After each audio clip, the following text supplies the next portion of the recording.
Hi, I'm Connor and welcome back to Most Amazing. Ed and Lorraine Warren are probably the two most recognizable names when it comes to paranormal investigators, especially as more and more of the Conjuring movies come out. And we've made plenty of videos on them before, but the Warrens didn't always get everything right or leave every situation better than they found it. Some of these you will have heard before, but you may not know that people are still looking to uncover more about them. Today I'm going to break down the top 10 Ed and Lorraine Warren cases investigators are still trying to solve today. Number 10. The White Lady of Union Cemetery. Located in Easton, Connecticut, the Union Cemetery is widely regarded as one of the most haunted cemeteries in the US. Built in the 1700s, it's the host to hundreds of grave sites, and allegedly some of the spirits of those buried there still linger around their plots. Chief among these is the White Lady, a woman with long dark hair wearing a white nightgown and a bonnet to match. Ed Warren visited here to investigate the various claims of paranormal activity, including the ghostly red eyes of a man burned to death across the street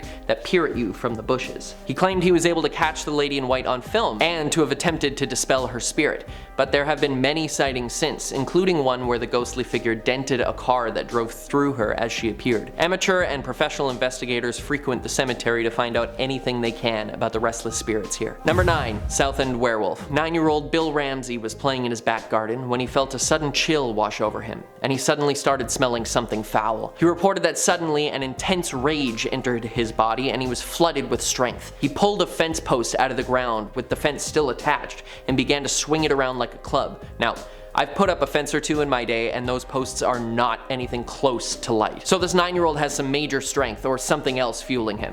But it didn't stop there. He then began gnawing on the wire and growling. His parents were frightened and remained inside until he calmed down. And over the next 30 years, he only had a few incidents, nearly attacking his wife in his sleep, allegedly growing claws, and attacking and biting a friend while they were in a car. Over a year later, he went to the hospital after experiencing chest pains, where he suddenly bit a nurse, and patients report seeing him with a hunched back, growing claws from his hands, and having superhuman strength. He attacked multiple police officers and was tranquilized. Many more incidents like this occurred, and doctors ran every test they had but found no anomalies. So, Bill went to visit the Warrens, who performed an exorcism with the help of a bishop, during which he began to transform one last time before the demon was cast out. The Warrens even filmed this, and to this day, the case still baffles doctors and mental health professionals, as there have been no incidents since, but he has been inactive for this long before, so who knows. Number 8. The Lindley Street Haunting. This was indeed a haunting in Connecticut, but not that one. That comes later. Man, that state sure has a lot of famous ghost stories.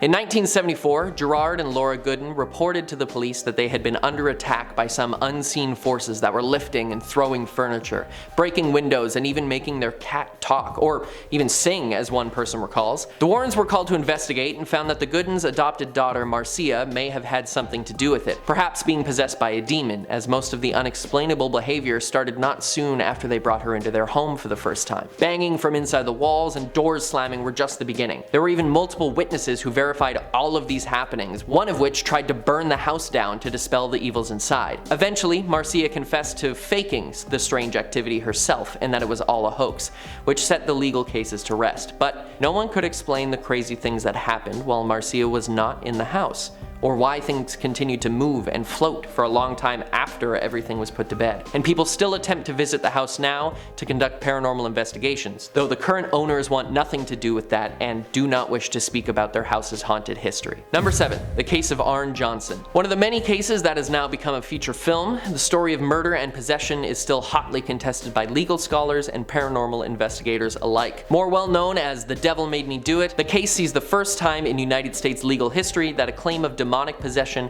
and denial of personal responsibility was used as a defense for a crime. A family member of Johnson's had recently had an exorcism performed on him by the Warrens, and during that ceremony, Arne taunted the demon that exited the boy and told it to enter him. Arne began to exhibit strange behaviors, including disassociating, growling, and claiming that the demon had forced him to drive his car into a tree. After a party at their new apartment with many people who lived and worked in the building, Johnson stabbed the building's landlord 20 times in the chest chest, leaving many wounds, including one that went from his stomach all the way up to his heart, and he died shortly after. Johnson maintains that he had no memory of the event at all, and in court argued that he had seen the demon in him many times before in reflections and claimed demonic possession as a defense. This is probably the main reason that this case is still so often thought of and is still being investigated. It was also the first unlawful killing in the history of this town of Brookfield, also in Connecticut. Go figure. Number 6. West Point. In October of 1972, the US Army was having the Warrens give a general lecture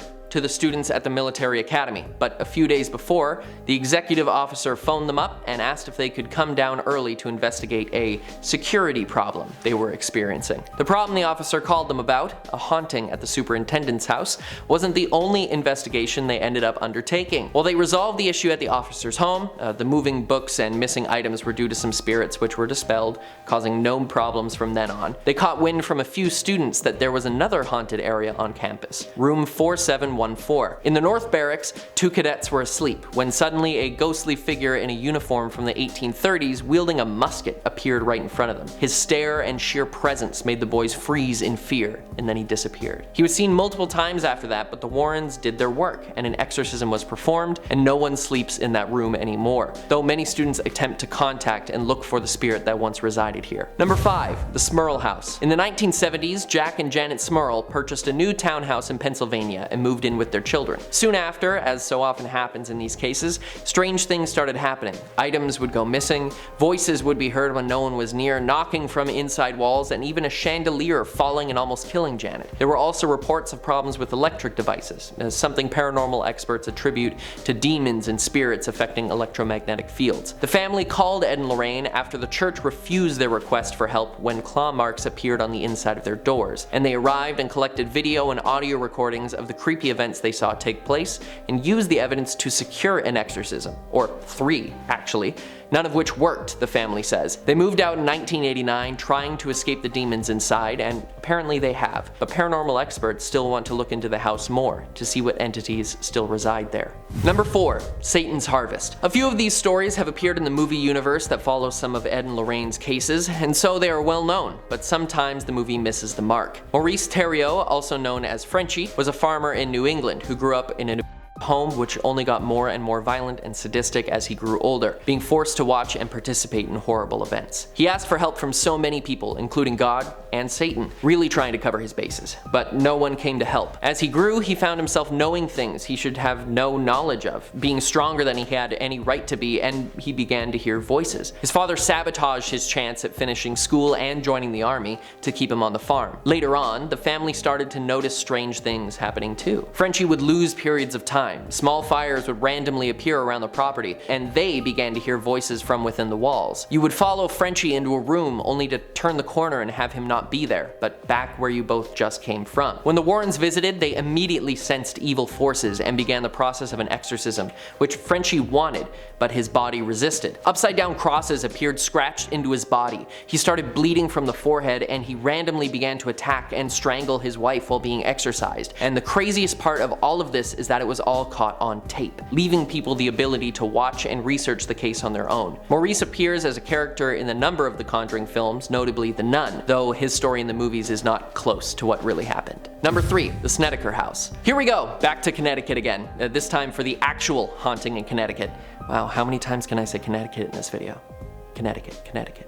In 1986, the Snedeker family moved into a simple home in Southington. Over time, they found more and more evidence that their house had once been a funeral home. They found blood drains, a gurney, toe tags, lots of spooky stuff. And soon they were reporting violent attacks, apparitions, and personality changes in their oldest son. The Warrens attributed this to a former mortician who regularly practiced necromancy, and those troubled demons were coming back to haunt the place they were never allowed to rest in. The movie shows some pretty harrowing scenes, which, according to the family, are close to what happened, though reports have come out of the son admitting to some of the behavior, and much of the rest was sensationalized. The subsequent owners of the house have had no issues since the exorcism, but horror aficionados still make the pilgrimage to see one of the most well-known haunted places for themselves. Number 2. Borley Rectory. After hearing about a string of spooky events at the Borley Church, including bells ringing without warning, sights of a headless monk leaving messages on the walls, and a ghostly nun walking the halls at night, which is where the inspiration for The Nun came from. The Warrens hired a crack team of paranormal photographers to investigate the site with them,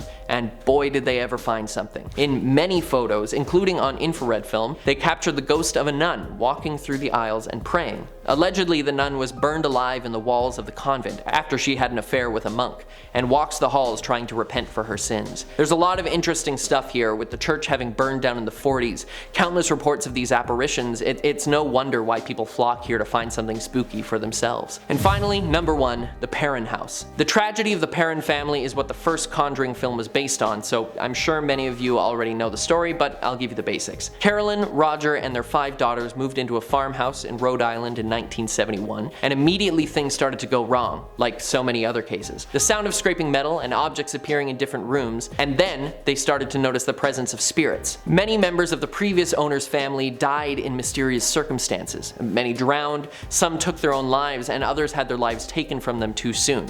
And these were just some of the spirits that haunted them. There was also the spirit of a witch here, Bathsheba, who killed their neighbor and cursed the land before hanging herself from a tree outside. She was apparently the most vengeful and violent, and caused injury and mental trauma to many of the family members. And a seance was performed by the Warrens to attempt to rid the house of her presence. This house is still standing, and in the past few years, many teams have gone out to the property and used technology to search the grounds for bodies buried there. There is a small cemetery not too far from the property where there is a headstone for Bathsheba, but they may find some other horrifying things on or under the property as they continue investigations and continue the Warrens' work. Well, that's all I have for you today. My name's Connor, stay amazing, and I'll see you next time.